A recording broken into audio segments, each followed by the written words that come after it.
that are here for budget presentations. And so I'll start with Director Rich Pichter at Parks and Rec to present their preliminary budget to the court. Yes. Any things to show you here?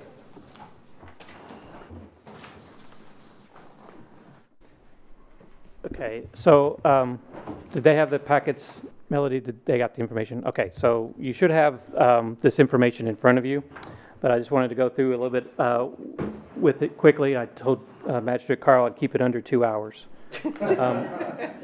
So with that said, you see before you the request from the Parks and Recreation Department of a budget request of $998,812. That reflects a 1.4% increase from last year, or a total of $13,762 above last year's request. And just some notes that are in this budget. Health insurance has been factored at an 8% increase. However, we do not have those exact totals yet. That's kind of a placeholder that's been given to me from the City of Versailles, who we get our insurance through. This budget does include restructuring of full-time staff configuration. However, we're not adding any new full-time staff members. We recently made some changes and let a full-time staff member go. And instead of replacing that with a full-time position, we're actually going to be partnering with Midway College and looking at some internships where these students can get both college credit and get paid, but they'll be under our part-time salaries. But we're keeping the same number of full-time employees because I'm adding an outside maintenance worker to this budget. With the increase of Huntertown and more parks and other parts of the park coming more online, and with the extensive use and usage now at Big Spring Park, that's requiring a lot more attention down there. So we'll be bringing on a new full-time outside maintenance person this next fiscal year. The cost of living increase for this budget has been factored at 3%. And out of that number, which is an increase of $13,000, I did want to just point out the fact that payroll taxes generated from the Parks Department that are paid back to the county is $37,444. So essentially $30,000 of that $998 gets paid back in taxes to the court.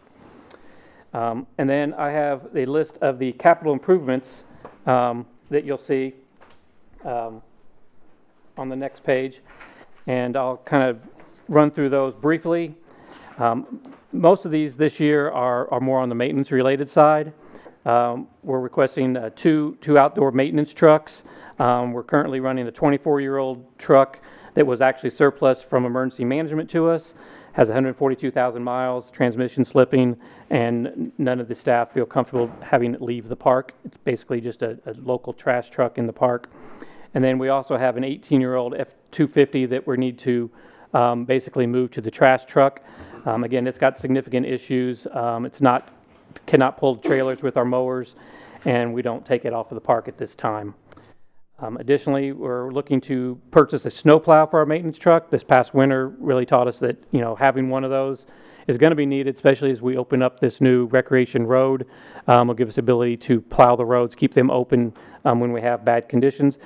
And as I pointed out, it also, when we have serious big snows, it could be used by county to help in local county subdivisions, smaller subdivisions where the bigger trucks for the county can't get into, or if there's any issues with county trucks.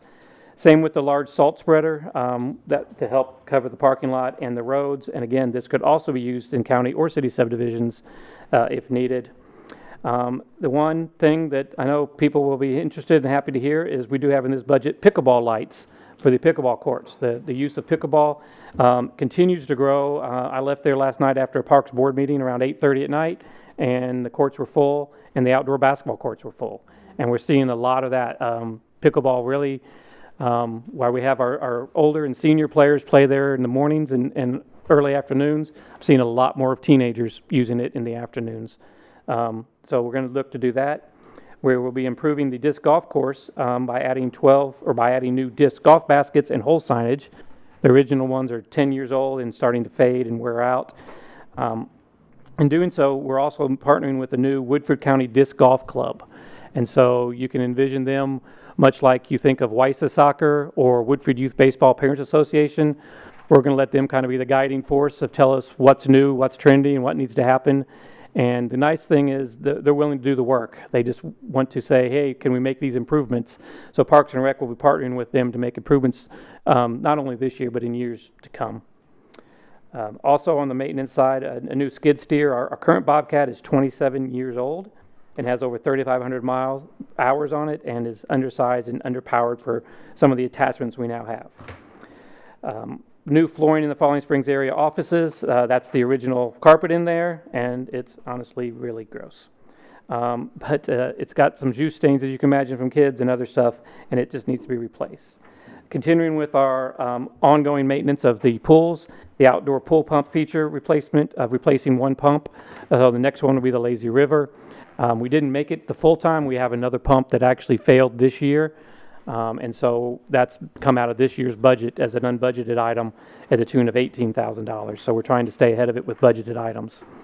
And then as we've done the past, continuing the work on plantings and invasive removal at Huntertown and Big Spring, and continuing our abilities to put money aside into CDs for future retirement liabilities that we get hit with when people now retire and we are forced to, well, not forced, we now pick up the cost of their sick time, which years ago used to be covered by the state, is now covered by the individual groups. So that is the brunt of the capital improvements, which is a reduction of $54,000 from last year's request. So with that said, I'll switch to a couple other slides here. So you have in front of you, first slide on the budgets of all the numbers, 10 years worth of history there, as well as the current forecast and the budget in purple. And so the first page is the roll-up totals, and then the individual, all 250 line items are on the next accompanying pages. And I won't go through those line by line. However, I hit the key points there in the capital improvements of the items and things that routinely change. But as you get into it, if you have any questions at any point, always feel free to reach out to me. With that said, I wanted to talk a little bit on this couple of these pie charts here that show you some of the breakdowns of the revenues over the last 5 years. And it didn't fully populate there, but the blue line is city-county, 52% of the overall funding for the Parks Department. The other 48% is made up of revenues generated by the Parks Department, which I think is unique because, as you know, most parks and Parks and Recreation Departments are nothing but cost centers because they don't generate revenue. We actually do generate a fairly good portion of our revenues. With that said, I wanted to focus a little more time on this slide because it shows where our expenses are coming from. And I've kind of done a lot of studying on this here and looked at all the numbers, and 49% being wages and benefits is obviously pretty typical. Most businesses, your salaries are your highest cost of expense. But the one I really want to point out to is the utilities in the Falling Springs maintenance being 30% of the overall expenses that we're incurring at this time. And that number is going to continue to increase. And so I bring this up as just a first time to say this, but the Perfection Group that did all the work here in the courthouse to improve all the heat and air and HVAC and everything that you did at the courthouse, did a full-page booklet on Falling Springs and what can be done going forward. And what I would call this is the next 25 years. Falling Springs is going to be approaching 25, but we want to look at the next 25. We know what happened with the high school, and people got mad because we had to build a new high school, and they claimed that the old one wasn't maintained and they didn't need to build one. Well, we need to make some changes going forward so that we have this building for the next 25 years. And in here they talk about things like, it's going to need new boilers. It's going to need things such as putting solar on the roof so that we can reduce our utilities and get more efficient. I mean, when we talk about 25-year-old boilers, they're just highly inefficient to what's out there today. And so what I'm proposing, or what I'm not proposing today, I want everyone to keep in mind that I think not this year, not this budget cycle, and not this court or this council, but the next court or council are going to need to consider what the next 25 years are going to look like in terms of doing something jointly to make sure we're upgrading the roof, because the roof's going on 25 years old. it's going to need to be changed out. And so all these major infrastructure things are going to need to be looked at. And so, you know, I would hope that maybe in the future we could have a committee of court members, city council members, parks boards, and citizens that come together to say, okay, what projects, what can we do, and how can we fund this so that we make sure Falling Springs is there for 25 at least more years. With that, I've got a quick breakdown then of just how the benefits, because that's a large number, you know, how our wages come down. It's 40% full-time, 35 part, and 25 through benefits. And the good thing is benefits is actually not rising as fast as it was, as you may know, thanks to sports wagering as breaking down the retirement costs to cities and governments, and as well as the Parks Department. So that's helping, even though healthcare is obviously still continues to rise. And then when you look at our salaries, they pretty much trend with the cost of living adjustments that have been made over the years. There's no large spikes. They kind of are just ticking up naturally. And with that, I'll leave you with this.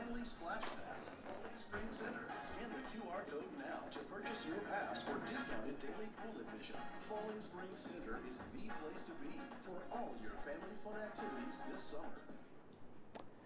So that's all I have, and that's a commercial that we ran some last year, and you'll see that coming up this spring to promote the outdoor pool, and it really did some really good numbers for us this past year. So I'll take any questions now, or you can feel free to contact me at any point if you have detailed questions about any line items or anything else within the budget.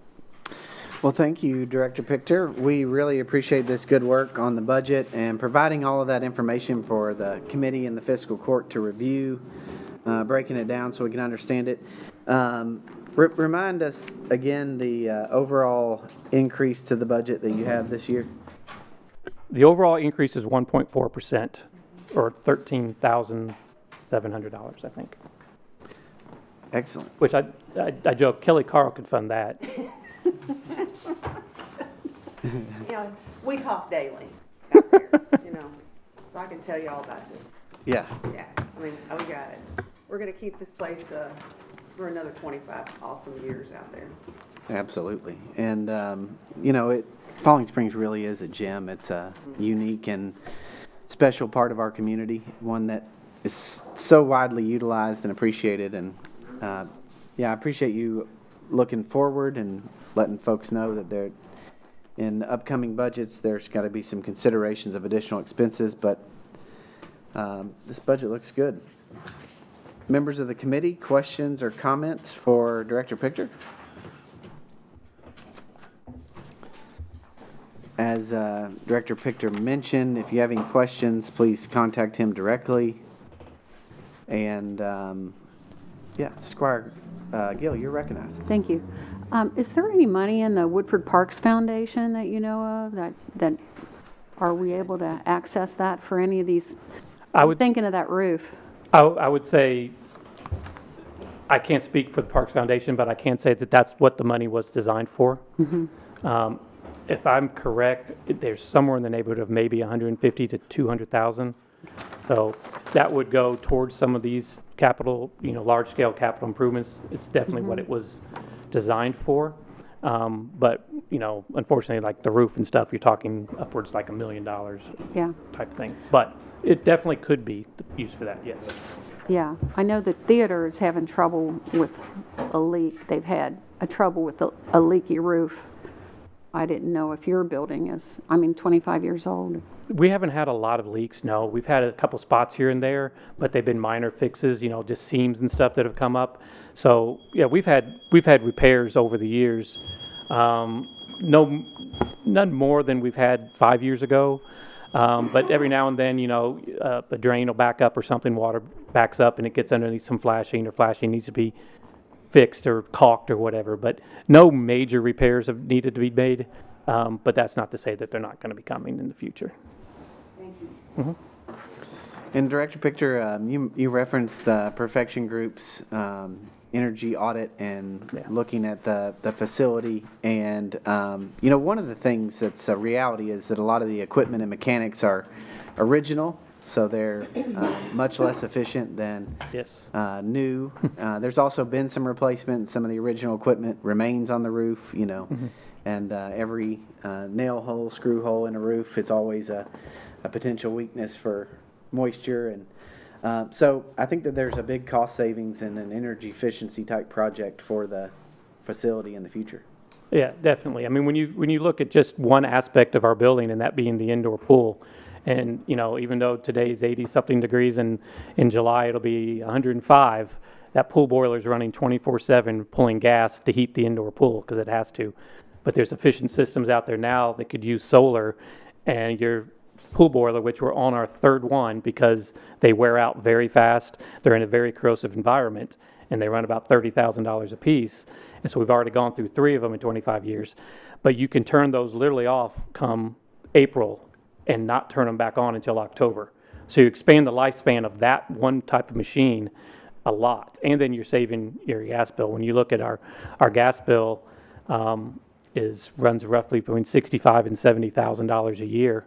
You know, those are cost savings that can be done because the way the system was designed, the boilers have to run. So again, when it's 105 in July, it'd be crazy to tell you, but if you go downstairs, there's times when the boiler is running because it has to put heat in the building to regulate the humidity in the building. And that's just the way the system was designed. But there's much better, newer technology out there right now. So when I say talking about 30% of our total expenses, that's something I think that future courts and councils need to really consider. Thank you, Director Pichter. Any other questions? Squire Varner, sir. Rich, you was talking about the age and stuff. How old is the heating and air over on the theater side of that building? It's the same. It's the same. It's one system for the whole building. One system for the whole building? Yes, so Okay. there's no difference. The same boiler, same AC systems, Yeah. run the heaters. They just have separate air handlers that run those areas. Okay. Thank you, Rich. Thank you. Squire Carl?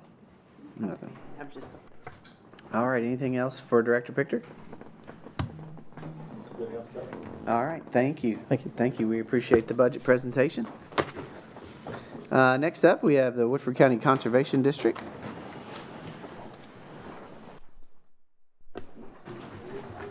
Thank you, Judge Kay.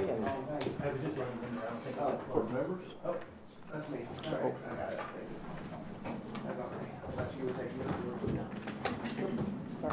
Good, thank you. I think we've got our proposal sent to you all earlier today. Our group has worked on this about 5 meetings so far to get this for you all. Let me introduce myself before we get started. Michael Duckwell, I'm Chair of the Conservation District Board. Nat Colton is with us today. Nat came on board back in August and has done a great job for us, so we're pleased that he's on board with us here today. So we submitted you all our office budget, and then you've also got, which is our main request from you all, and then also we've got our building information, our building budget information, and then the third item you've got is our equipment budget. So we should have all 3 of those in front of you, but mostly today we'll talk about our requests for the group for the upcoming year.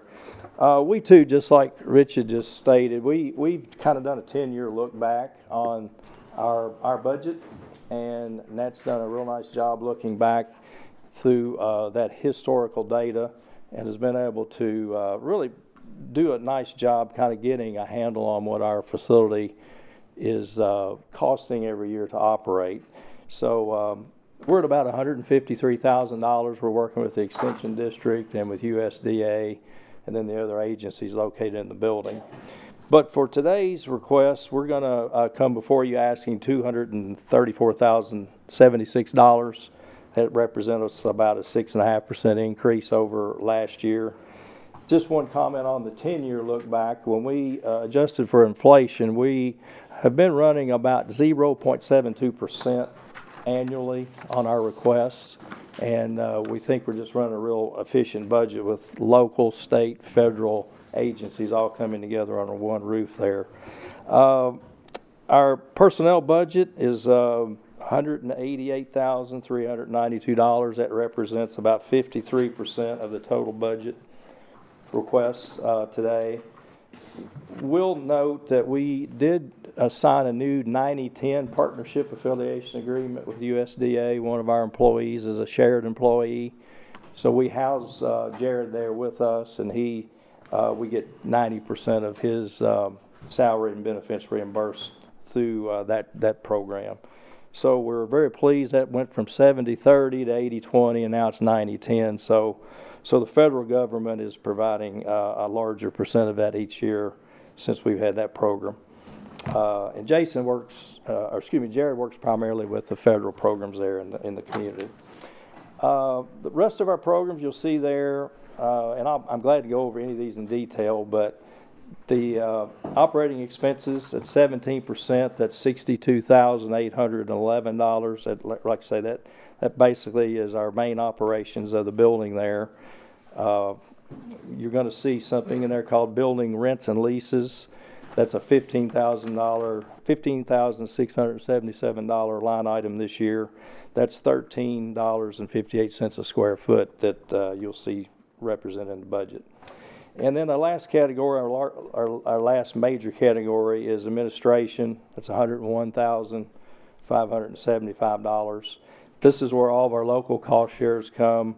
$81,300 of the monies that you all expend to us and invest with us are for backyard conservation programs, dead animal removal programs, field cover crop. That program continues getting larger and larger every year. Those are all conservation programs that we've really like investing into. Also, we do grid sampling, pollinator habitat program, and then rock gateway and soil testing are represented in there.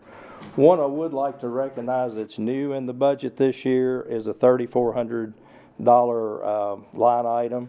We've installed, with the help of Jared and Nat, have gone across and installed 12 weather stations across the county.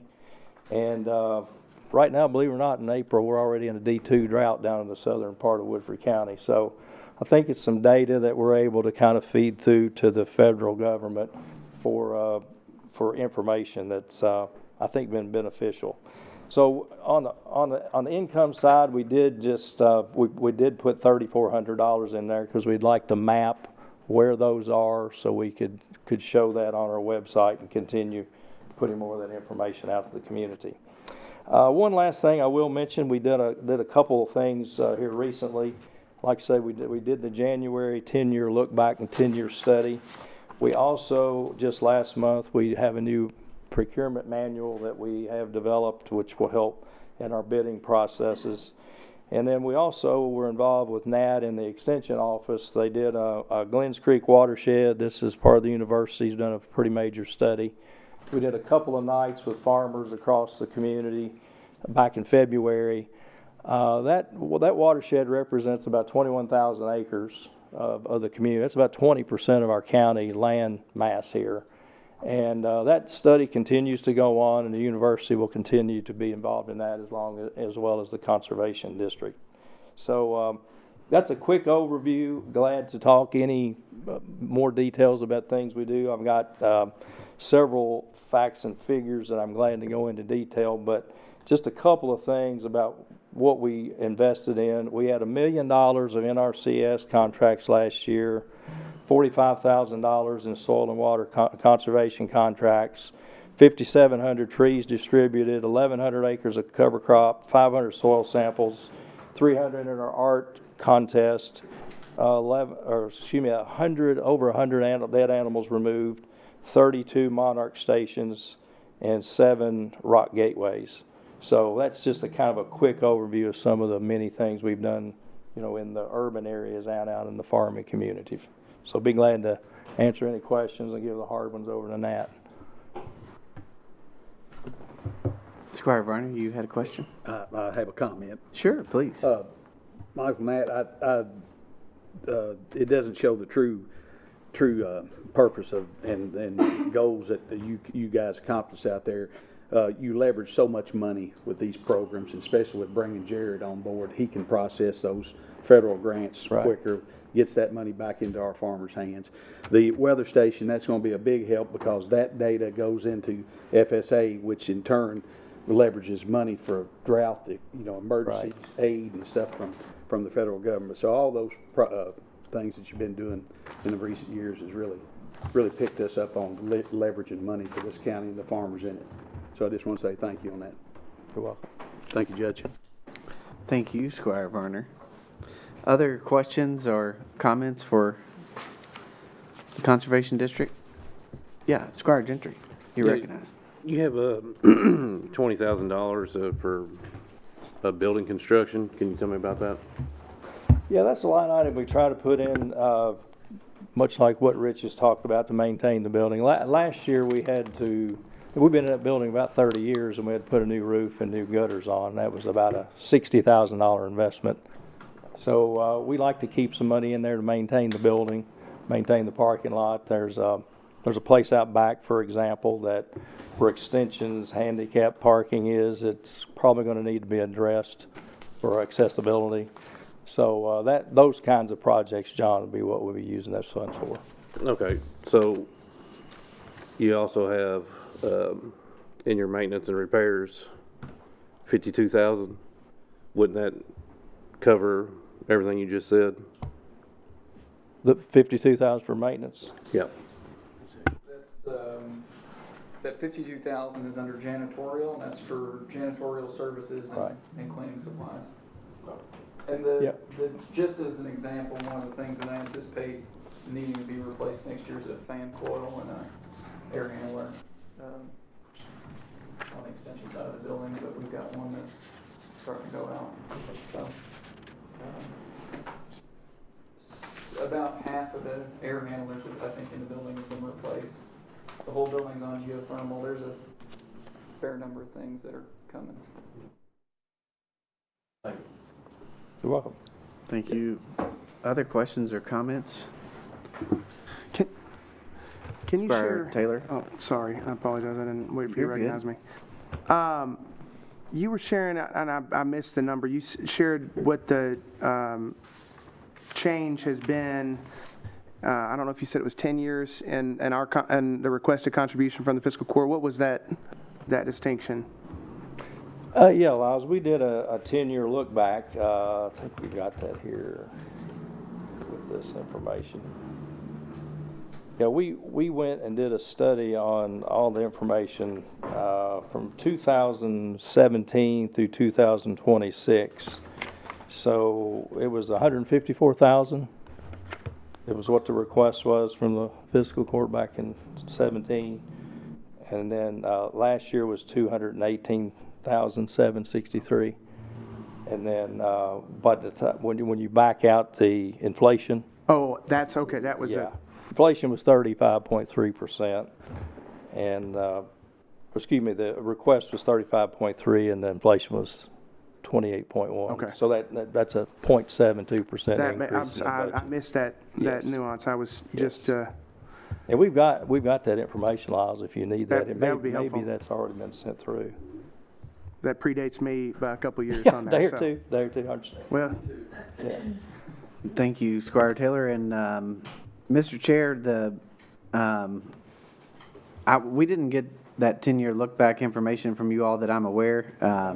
No worries on that whatsoever. But just looking through our records, I think the question is so in 2021-22, your all's requested was 150 and your actual was 150. 22-23, it goes from 157 requested to 233,958.91 actually appropriated to you all from the fiscal court. And 2023-24, that the request is still 157,000, and then it's 187,000 actual with a little bit more money on there. 2024-25, the request goes up to 215,000, and then again this past year is $218,000. Correct. So the increase seems to really come in the 21-22,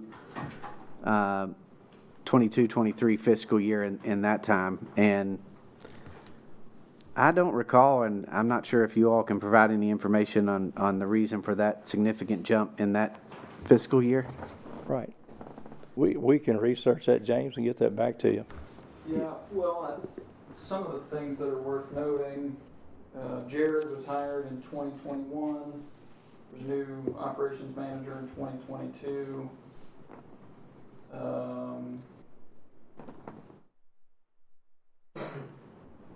Yeah, I would have to look back in my other notes to see about there was substantial increases in personnel, and from 2017 to 2026, local cost share went up 100%, over 100%. One of those years, when we added a new employee, we went from a single payer employee up to a family plan, and that was a pretty large percent of that increase. I think that was about $14,000 of that. I remember the first year I was on the board there, James, that happened. So we can research that and get you the specifics on that, but we went from that. I know the health insurance went up considerably for the employee. What was the 2023 number you mentioned?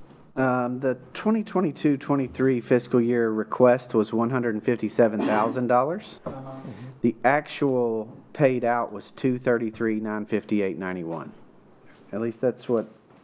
Is that what you had, Madam Treasurer? Yes. 233 what? $958.91. It's I'm. My guess is whatever happened in that period of time, and I don't think it was the health insurance, whatever happened in that period of time is what's somewhat responsible for the increases in the budget. But since basically 21-22 fiscal year, that's when we went from the historical request of around $150,000 to now we're up to $234,000 in this fiscal year. Do you know how much the district's budget overall is funded through the fiscal court's appropriation? Nearly all of it, James. That's what I was thinking. I couldn't quite gather that from the budget documents, but I guess what I was asking is it roughly about $100,000 in your outside revenue and income that comes in through rents and leases? We get extension. We have a contract through extension, and then we have a contract through USDA for leases. And let's see, we've got that as well. It's closer to 85. 85,000 in revenue. Yeah, 101,000 and change includes the proposed $15,677 of rent from our office operations to compensate for the square footage. Good deal. Good deal. I mean, I'm just trying to understand it from the documents presented. So, other questions or comments, Squire Carl? On the income You mind to side, turn on your mic? I'm sorry. on the income side here, just looking at this, and I'm just asking, you tell me. Sure. What is sweep interest? I see that you've drawn interest and you've carried a balance forward. Mm-hmm. But where is that? We moved the three All accounts. of them, each one has that, like Yes. office budget? Yes, we moved all three of the accounts budgets into a sweep account. Went from about 0.5% interest to about 3.5% interest. So the income is generated there. And then you just disperse it, you just keep it separately like this? Yes, ma'am. Okay. Thank you. Yes, Mr. County Attorney, sir. Michael, if I may ask on the last page, and those who've been on the court for a while know that something that always grabs my attention is the word donation. And I see E3300 grants and donations. Fiscal court can make appropriations, expenditures for matters that serve county public purpose, but they can't just like contribute to a cause, make a donation. They can't do that directly, so they couldn't do that indirectly. So when I see that word donation, that causes the radar to go up a little, but then I see below it, it mentions appropriations. any money from the fiscal court that the district receives could not be used for a donation, because that would be doing indirectly what they can't do directly. Can that be guarded against, and if so, how? And I don't know what it means when it says y'all list donations. We donate, for example, to the food bank each year. That's a line item in there. When you say donate, you just to put in their general budget? Yes, it's a request that's a money in, money out situation. So I think it's around $4,000, Alan, that's for the food bank. That's what's listed here. And you probably don't know this. Do you know historically why the word donations has been listed there? That account number and the title grant and donations is that's a title that the State Division of Conservation, they give us a chart of accounts that we have to use. And so what I've been trying to do is stay consistent with, oh, that's a good idea. Yeah, turn his mic on so you can hear him. You're here. I've been trying to stay consistent with the chart of accounts that the state gives us that we're obligated to use, and then we just have sub-accounts under those account items. And so that's where the word donation comes So from. that's based on their template? Correct. And what you all have adopted, and that's fine, and I certainly don't mean to say that I think I know what you can and can't do, but I know what the court can and can't do. Sure. And again, they cannot directly or indirectly make donations. They can fund, and again, I guess it's going to appear that way. Yeah. And that's why when I guess the question arose and the answer was primarily all your funding comes. If anything is deemed a donation, that shouldn't come from fiscal court funds. Well, and in the case of the food pantry in particular, I did just discover when I was going through our plan of work, in an old copy, there was language about it coming from equipment revenue. And so I think that was the intent. Okay. And because we've had quite a bit of staff turnover,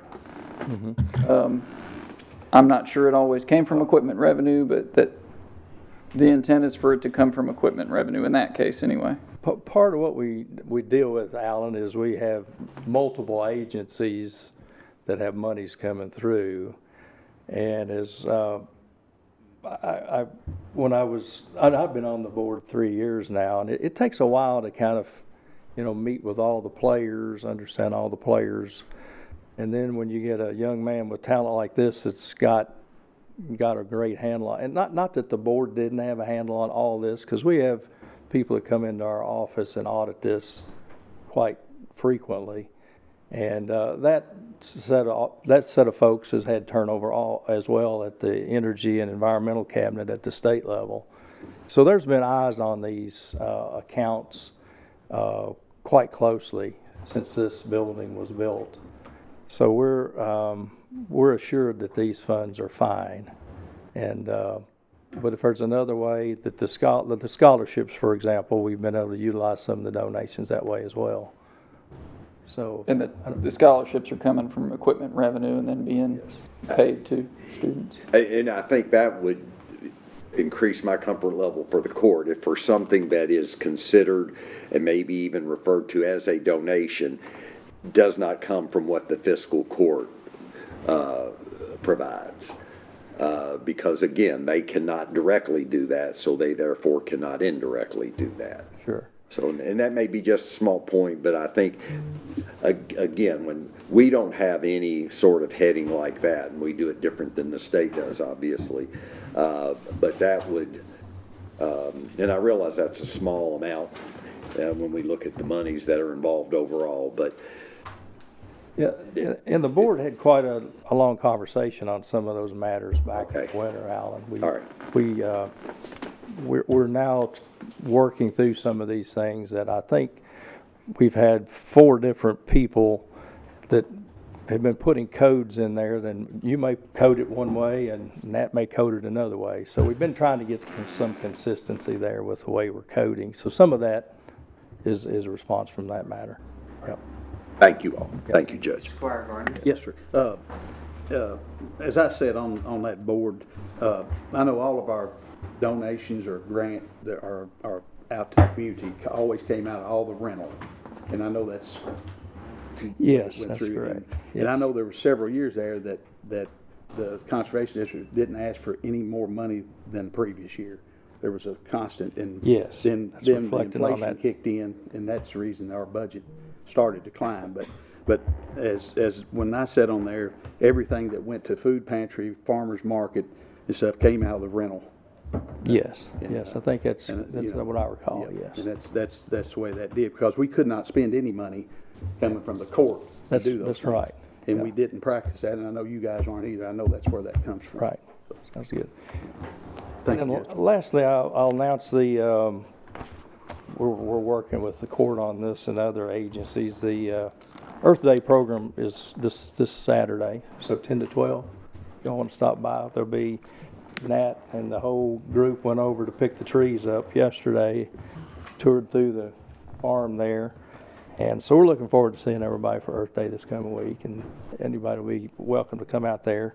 And obviously got the new logo here that's been designed and developed, and want to try to get our address right on the bottom of it, though. We've got to change that address. It, so. Nat communicated with Oh, good, good, okay. the Tree Coalition Thank and you. the paper, and I think they got that Good, squared good, away. Good. Yeah. Good. Yeah, Squire Taylor, you're recognized. Sorry, I want to go back, Squire Gentry's question about the janitorial and maintenance part of it. Had me looking at, we don't have it for every year in years past. We didn't always get the budget, it looks like, for the building budget.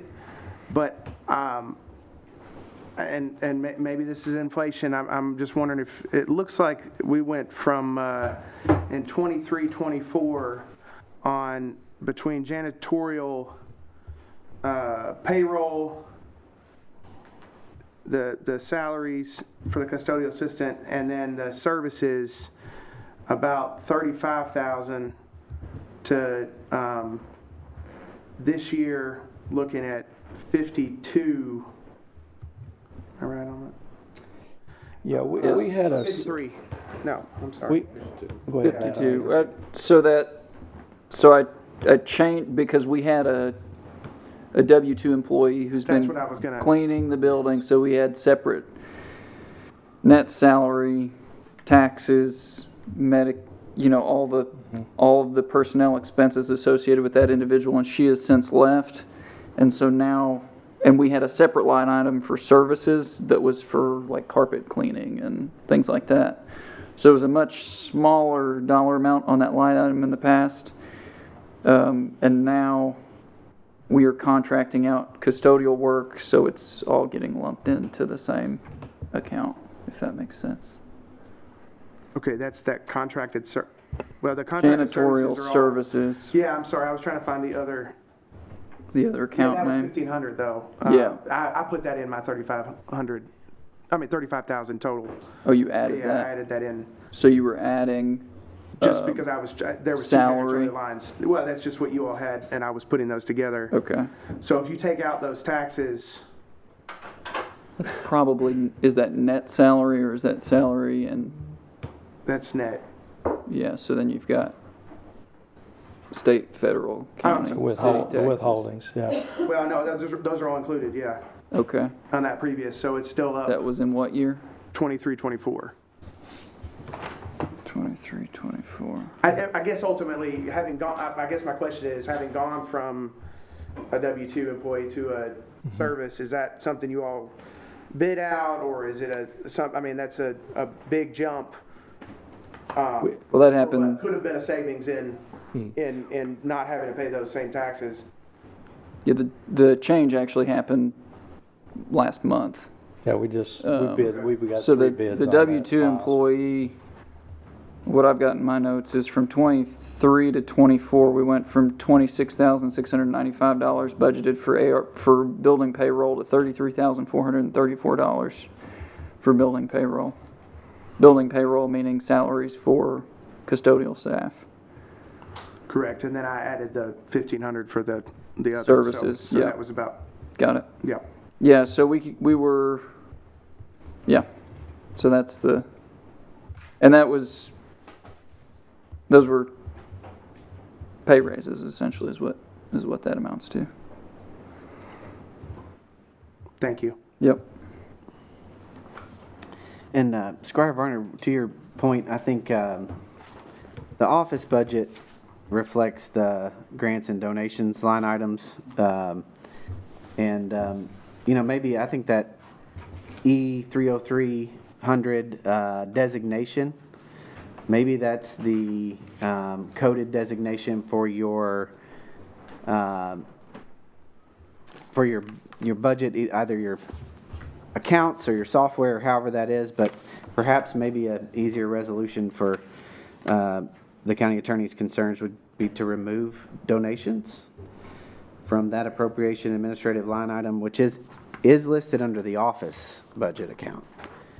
The scholarships, to your point, are in the equipment account. So we can just shift E30300. And let me be clear, I mean, we absolutely support the work of the food pantry and your all's support of them as well. I don't think that's an issue. I think it's just making sure that we delineate the county attorney's emphasized point that comes up each and every request from every agency asking for a sponsorship or a donation. Yeah, we can certainly make that amendment. Squire Varney. Yes, Judge, it's on your point. The farmer's market there, that also is a great project they have, or appropriation, because they hand out the vouchers, and folks can go to the farmer's market and pick up fresh vegetables and stuff, during that period. 100%, It's a great program. Absolutely. Other questions or comments? Yep, Squire Taylor? I just, one last one. I saw in the rental income and the building budget, there was probably a 20% reduction in rental income from Fish and Wildlife between 23, 24, and then 27. Is that a difference in their utilization, like they don't have an office there anymore, or? Those were accounting errors, I believe. Okay.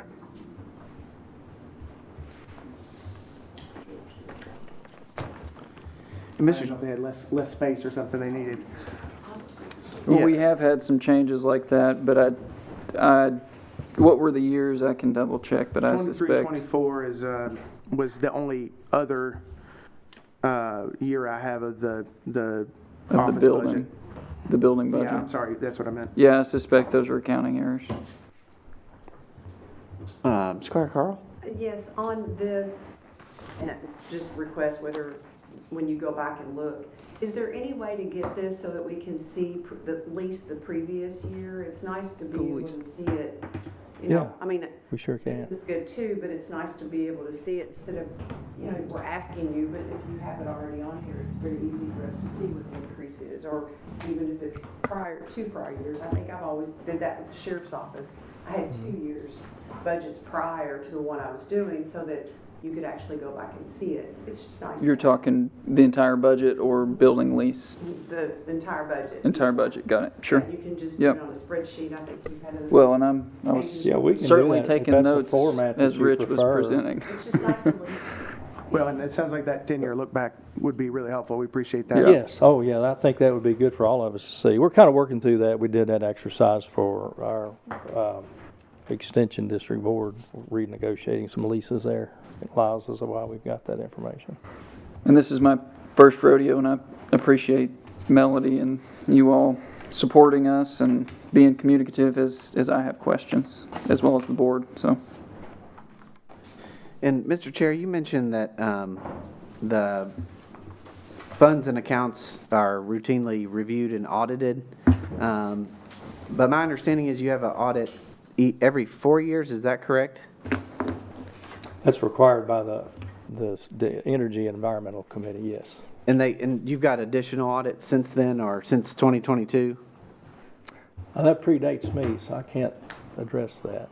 None that I'm aware of, but this is an audit year for us, I got you. 26. Well, one of the things that was brought up in the last audit was some of the issues with the budgeting and some of the lack of segregation of duties. And this is from the audits submitted that are online with the cabinet. And, you know, I think the thing that we're talking about here is, you know, clearly inflation has caused an increase in your all's budget, but there was some overspending in the 22-23 year, at least, I guess it would have been a 21-22 year, according to the audit. I'm not sure, but it sounds like to me that you are working to address those concerns, and I was just wondering if there's any other audits that you all had in the in-between times for us to look at. Not that I'm aware of, but we can get an audit if that's what the court requests. No, we're not requesting an audit. I think you, to Nat's point, you have a required audit in this upcoming, in the current fiscal year, I guess? Correct fiscal year, yes. Well, I think if you look at, this year you're asking for 234,000 and some change, and the district's office budget proposes a roughly $39,000 budget deficit. The building budget proposes roughly $34,000 budget deficit, representing roughly $75,000 in budget deficits. It seems like your reserve that you have that has been a carryover in the past will be considerably lower going into next fiscal year. So do you anticipate, because of this budget, that you'll need more money in the next year's fiscal year budget? That's part of the exercise we're working through with Extension. We met with them, well, you were there for a little while. So we're, Yes, starting in July, we'll get our end of year actual data and get back with them. That's the way we left the meeting the other day. So that partnership has been going on for a long time, and it's worked for the benefit of the whole community for many years. And we've tried to keep that budget very close to what we need to use, and we don't try to build up a lot of reserves. So we will try to address that during the next year. And will there be some changes needed? Yes, there'll be some changes needed. We've got contracts coming up with USDA that we'll have to address. Their lease will be coming up here in a couple of years. So all those things will be in conversation. Thank you. Squire Taylor? Well, and to that point, I just I want to follow up with Nat on this offline. I don't want to, go too far on this, but waste something you may need to get back to me on. But it looks like for the Extension District, it looks like since 23-24, there will have been a almost probably 30% increase in that lease revenue already. So I don't know if it was such a undershot prior to that, that was an issue, or I'd like to see that 10-year, and I'd love to make sure there's maybe not an administrative issue in 23-24 that we missed. Yeah. Because that's a big jump in just a few years of $13,000 in additional. I would guess that that's partially accounting error, but I would also say that Extension is only paying for 1,674 square feet of the space that they occupy, and under a previous arrangement, there was essentially we financed the addition through KCO of the 5,310 square feet. They paid the payments and did not pay rent on that. And then after that space was paid off, they still have not paid rent on 5,310 square feet. So it is my view that they are drastically undercharged. But I don't know about drastically. well, there are expenses They may be associated with that space that are not, we don't have income to offset, so. Yes. No, I'm just saying, I think in the collaborative spirit of the fiscal court, the conservation district, and ag extension all working together, I think it's something that clearly you all are working on, which I appreciate. We can all work it out together. I think one of the, to piggyback off a point that the county attorney was making about donations and appropriations, one of the things that the fiscal court would not be permitted to do would be a sweep account on accounts. That would be something unpermissible by our auditors. And I don't know that that would be something that an agency like yours, which is a different type of agency than a constitutional government, but it does appear that some of the funds that we allocate to you are invested in a sweep account that earns interest for the district. And it might just be something that you need to talk to the financial institution or I know that those are difficult accounts for auditors to understand and appreciate, and to the point where the fiscal court would not be permitted to have that type of account. We have different rules than you, but I mean, they're federally insured accounts, just like all other accounts of the bank. Well, I mean, there's also other insured investment mechanisms that people could use that local governments are not permitted by law to use. I'm not saying that you all are not permitted. I'm saying that I am fairly certain in discussing with our auditors we would not be. And it's the same concept as the donation language, that just something probably to look into. You might be right. Maybe it's something that is totally permissible. If I may go back to the lease conversation, I would welcome any contributions to that conversation. I think everybody agrees here, and I wouldn't be here if these agencies weren't co-located in the same building. I think that's one of the things that makes this community and these service providers super unique, and it's very beneficial for the stakeholders. I just think as I've looked at the numbers and I'm learning, we've got to account for the costs and have revenue to offset it in terms of the building operations. And we're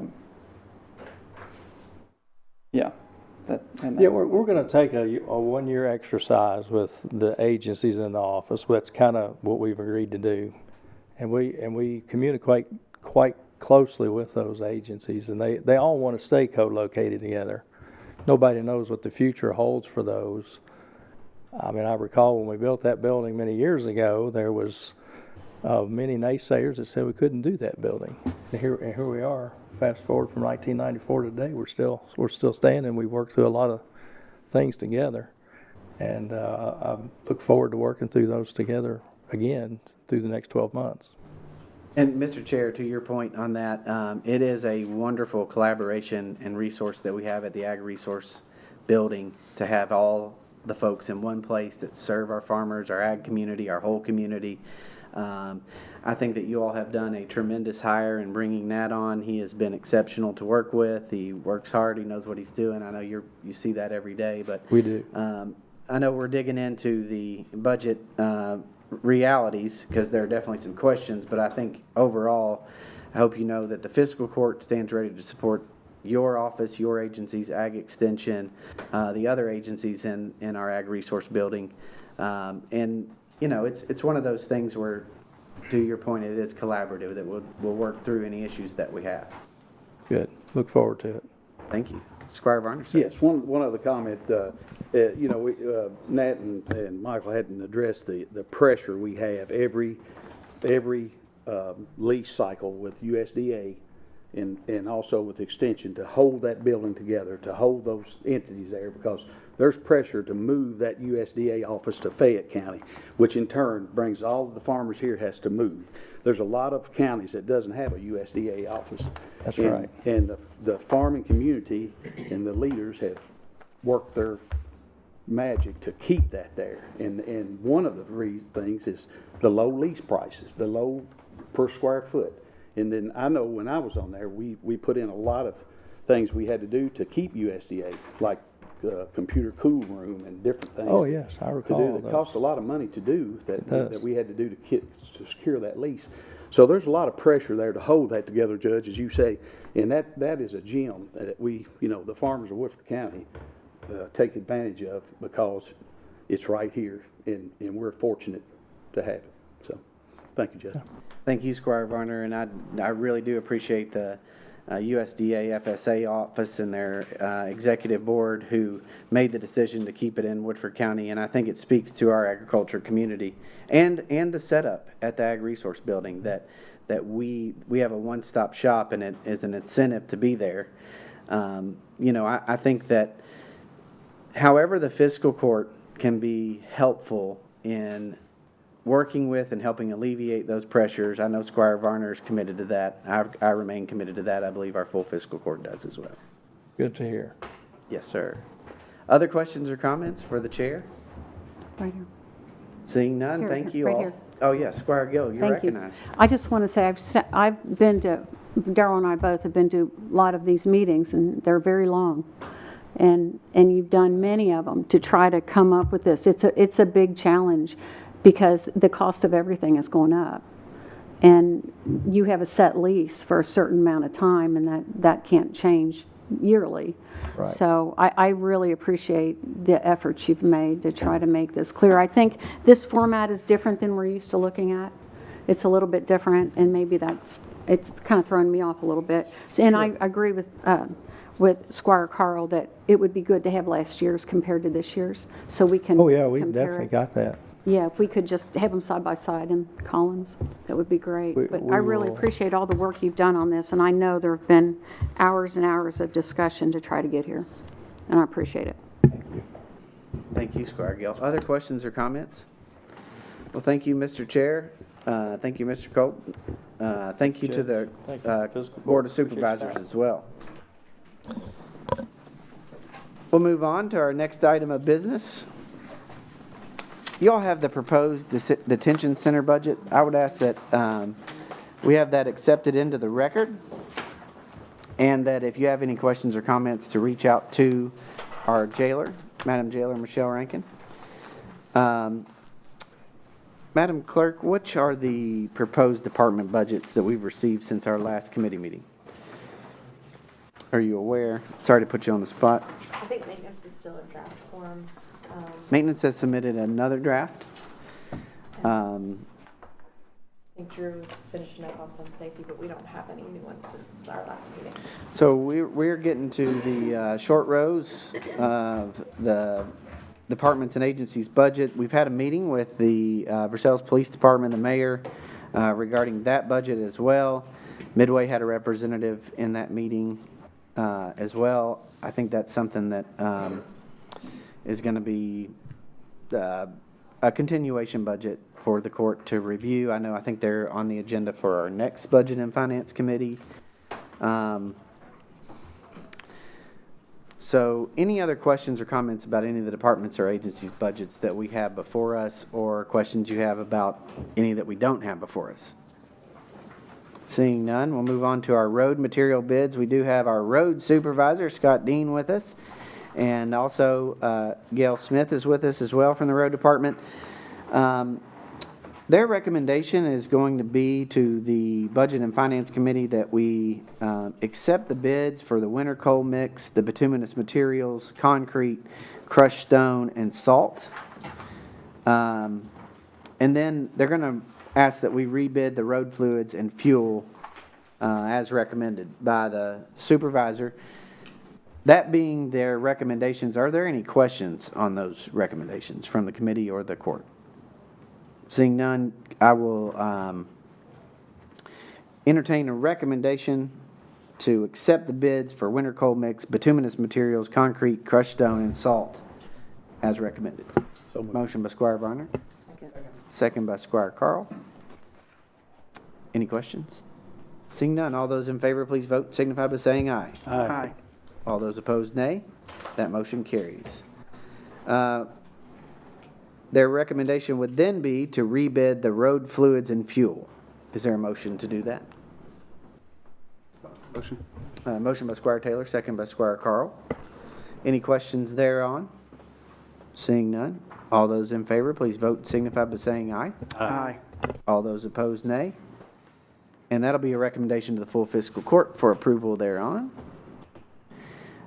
We have the indigent burial fund request.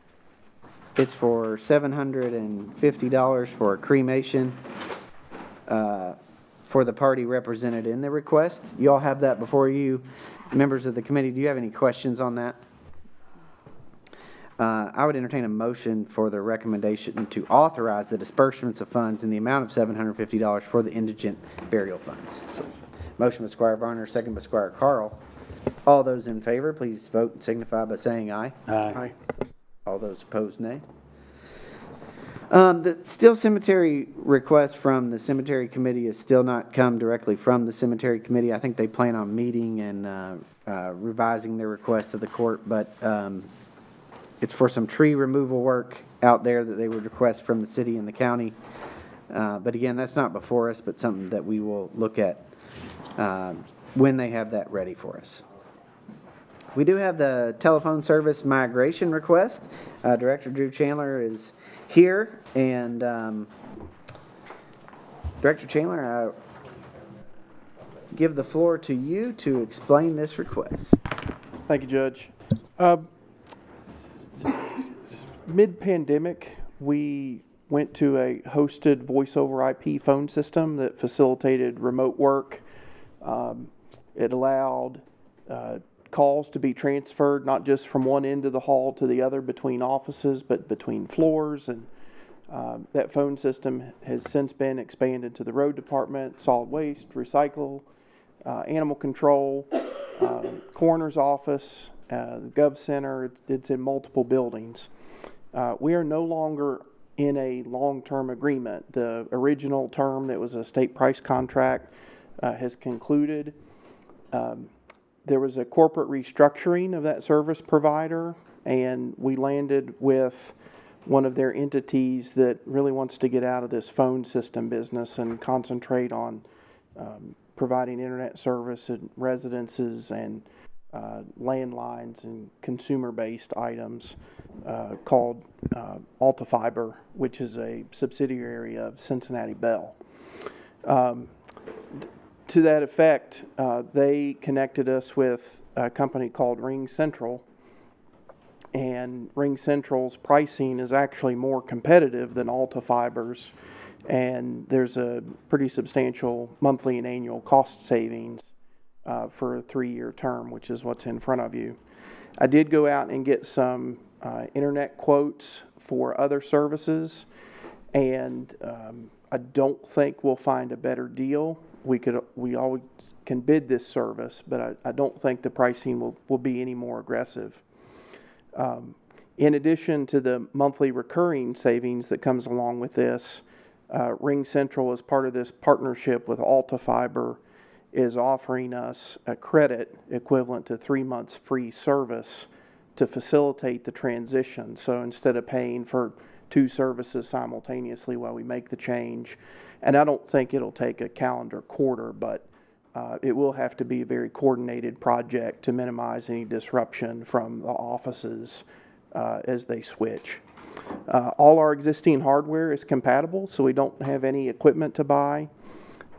There are some benefits to this Ring Central software that we don't have now, and the main one being is a total integration with Microsoft Office 365. So all the staff that have an extension assigned to them, and I'll use our clerk and our treasurer, for example, that's integrated with Microsoft Teams. So if they're at a conference or some other training, they can ring directly in Microsoft Teams as though they were sitting at their desk, which may or may not be useful for their duties.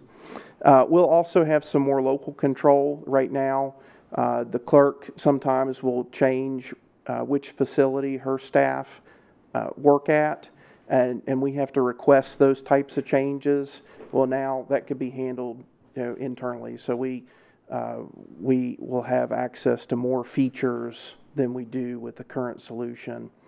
And I do want to emphasize, this is not a basic dial tone service. We have 77 lines.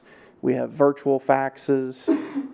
We have additional local numbers that are the public facing, 873 and 879 that the Woodford Countyans recognize when an office calls. It shows up on the caller ID. This will not affect any of the other services. So we still have some traditional dial tones, like for the elevator call buttons here in the annex. The county attorney's office is a high volume fax user. They still have a traditional fax machine. So none of that will be affected. The annual savings is $2,773.80.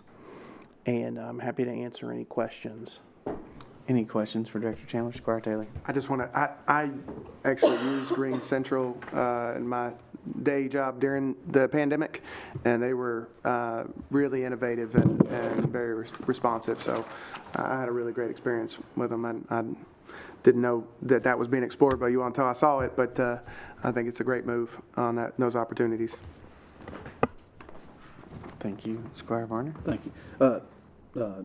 Director Chandler, I see down here you got $4,088.19 of free service amount. That's on top of the $2,000 savings. That's correct. And so what there's would that be used for? Correct. That's for that transitional period. Okay. So if we transition in 30 days instead of 3 months, which I think is probably achievable, we get the full benefit of that service credit. So effectively, they won't invoice us for 90 days, even though we've technically started service with the first port migration. Behind the scenes, this would be much like any of us switching from AT&T to Verizon is what's happening behind the scenes. So that has to be coordinated. And the faster we make the transition, one, there is a monthly recurring savings, but we would get the full benefit of the credit because we would stop being billed by the current provider that we have today. Right. Thank you, Director Chandler.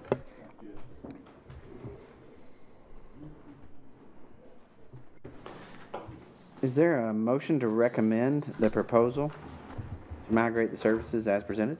Motion. Motion by Squire Taylor, second by Squire Carl. All those in favor, please vote and signify by saying aye. Aye. All those opposed, nay. That motion carries as well. Thank you, Judge. Thank you, Director Chandler. Appreciate your diligence and thoroughness. Do you want to take up the USDA documents that were received earlier in committee, or We can- postpone that? We can take that up in the full fiscal court report if that's okay. Thank you, Judge. We do have some other matters to proceed through. Is there anything else to come before the Budget and Finance Committee as we transition to the Personnel Committee? Seeing none, I'll deem the Budget and Finance Committee adjourned, and we will call this meeting of the Personnel Committee to order. Madam Clerk, please let the record reflect all members of the Personnel Committee are present and accounted for. We have before you this evening a long worked on document and recommendation for the road department reorganization. As I mentioned, our road supervisor is here along with Gail Smith, who is, we're actually working on a different title for Gail. Reason being is that sometimes in her discussions, people assume that she's some sort of an administrative assistant instead of an executive administrator. So in her role in running the office at the road department, we're going to make sure to have a title that reflects her responsibilities. So that's not reflected in the current recommendation from the road department. But what I want to share with the Personnel Committee is that over the past several months, even beginning in the road department supervisor transition, we've realized the need for a full review of job titles, duties, descriptions, and salaries for members of the road department. So with our HR manager, Teresa Tipton, myself, with the assistance of Gail Smith, and now Scott Dean as road supervisor, we've come up with a plan which we think addresses several important issues. The number one being is that we transition from a flat base pay rate system to rewarding and promoting those with skilled trades. And Squire Gentry, you know as well as anyone, the skilled trade field is a highly competitive industry. Just as an example, we have the memo that I presented to you that Teresa Tipton and myself worked very hard on, but CDL drivers in particular are starting out at $35 an hour in some cases. We have several very accomplished CDL drivers, and some of those CDL drivers have other skilled trade backgrounds like welding, fabrication, tree and arborist work, all sorts of different backgrounds and experiences. And our goal is to create a base salary rate of pay that is competitive, which means that we are increasing the base rate of pay pretty much across the board, even for laborers and road workers, up through drivers, equipment operators, and we created a new position, or we're recommending to create a new position as a technical specialist. The common term that everybody knows is jack of all trades. Somebody who can do a little bit of everything, but is very, very skilled at several different things, including driving, having a CDL, operating heavy equipment. We have employees in the road department now that can do much more than any and all of that. So the recommendation is that the base pay rate increases across the board. And you all can see that. Those figures are before you in the memo. Then we would have skills-based pay add-ons. So, for example, we were allowing folks to get their CDL and giving them a $1 increase on the hour if they were able to obtain that CDL. They also sign a contract with us. The reality is that that's still underpaying what a CDL driver is making in the market. And so that recommendation for an add-on would be up to $3 an hour. The rest of the add-ons are there before you. And then in addition to the increased base rate, pay rate, the add-on pay for specialty trade skills, we would then create the new position, a technical specialist. This position would be in charge of project management. They would have the ability to do many different things, and we would basically be recruiting and retaining folks that would make much more than they would in the private market as well. You can see that our mechanic base rate of pay was low, and we have in our mechanics shop, we have folks that are very, very skilled as well with additional duties and skills that they bring to the table. So they would be rewarded, and the reflection in the suggested pay rate is the salary adjustment that we've presented. Additionally, we would look at trying to create programs of specialties where folks could achieve and earn additional add-on pay through proficiency tests, meaning they would have to be able to, we'd have to develop that program, we'd have to create a mechanism for objective testing, and have folks that would be able to do that to qualify. And I think that some of the folks there now would probably be eligible for that, but it gives folks an incentive and the ability to earn more money on their skills, and for us to educate and train and improve our current workforce. Additionally, we would like to look at leadership and safety additional pay for folks to take over those responsibilities. Currently, that's the responsibility of the road supervisor, and as many folks know, the road supervisor job is pretty much in full demand all the time. It's really, really hard when that responsibility falls on one person across the department for the entire time. So it would be a situation where folks could take those responsibilities. Also in this memorandum in the presentation, we formalize the sign installation and sign manufacturing positions. So right now, one of our mechanics is the fabricator for the signs. He would be also responsible for inventory and statute responsibility, knowing what type of signs and where they go and all that sort of stuff.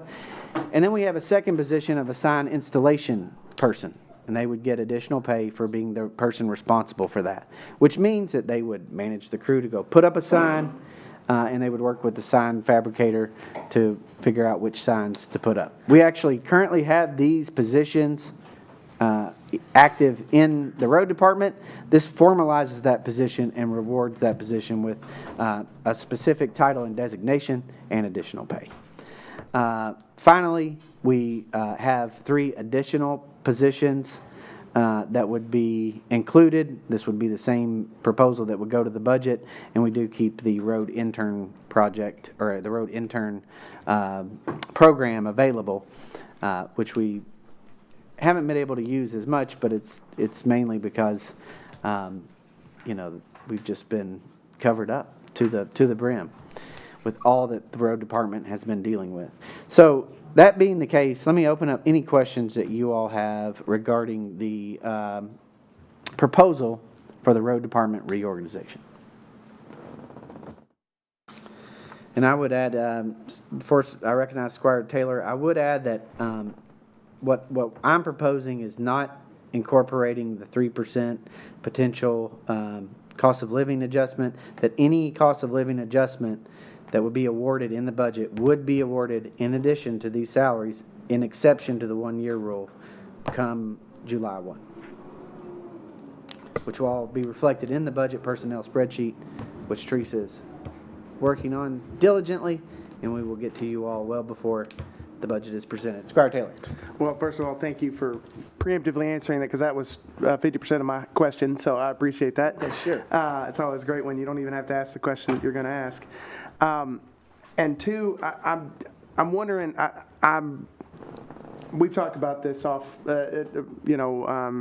one-on-one, Judge, about the need for this approach for some time, and I really appreciate everybody's hard work on this. I know you all dedicate a lot of time, and I think this is a really exciting, not only for accounting for the skills that folks have, but also giving them a pathway for advancement. I mean, I think that to have a structuralized, formalized pathway for advancement is a morale booster. It's an opportunity to retain talent, and I think that it's a great initiative. My only question furthermore is, and this is kind of similar to like the sign fabricator new designation, which I think is a really great element to this. With that new software and things, as we see for science fabrication, as we see other investments in technology, and every backhoe seems to have a computer on board now, and all these other things. I guess is there opportunities for us to update this continually for those kind of adjustments? Because I think that there's the sky's the limit for us to be able to incentivize growth, and then, quite frankly, savings for us in the long run by retaining talent and expanding skills. So the short answer is yes. I think that this is it's a proposal that shifts the direction of the road department from a traditional flat base rate, pay rate. Everybody makes the same. You come in as a driver making $16, $18 an hour. You come in as a laborer making $14, $16 an hour. We move away from that, and we recruit folks that can do more than one job. That can weed eat a guardrail and drive a loader. We want folks to know that there's also opportunity. If you come in as a laborer, you can achieve the level of a technical specialist. And as Squire Gentry, so well, these skilled trade jobs are so valuable in the market. And, one of our issues is we are creating skilled trade folks. We're teaching them, or sometimes by just the jobs that are in front of the road department, they're learning how to do things that give them experience where they can go and leave us and make a bunch more money. The other thing is, and it's clearly set out in our personnel memo, we do want to return to moving away from contract labor where we can, and investing that money in our individuals. And the only way we can do that is to properly pay our folks and recruit and retain folks that can do it all. And to that point, Judge, I would I really hope we continue to look